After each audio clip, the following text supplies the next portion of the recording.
The day prior to the installation, we're going to want to open the job and change its status to in progress. This status change can automatically send off notifications to anyone in the company that needs to know, such as the project manager, the salesperson, and the lead installer. Attached to that notification is likely going to be an overview that can show each individual person what they need to see. In this case, we'll discuss the field work order view. You'll see here that the attachment will have information about the building where they're going to work, the scope of work, information about the building so the job lead can plan, making sure they have the right equipment and trucks to do the delivery.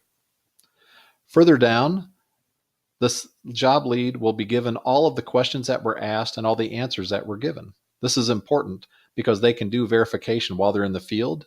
And if they're asked to do any work that's not on the work order or any of the conditions are not as quoted, they can inform the project manager and hopefully get more revenue from the customer for the additional effort.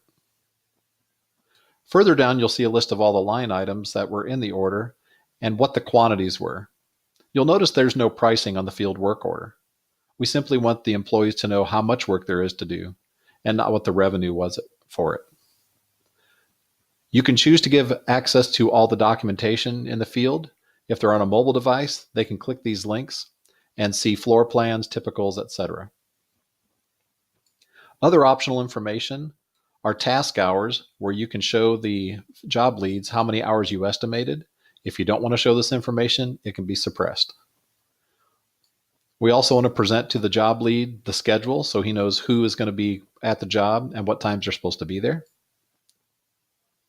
If you want to offer a field time collection form that is manual, like you can automatically print this with each person's name underneath their respective skills and tasks to make it easy to fill out for the job lead.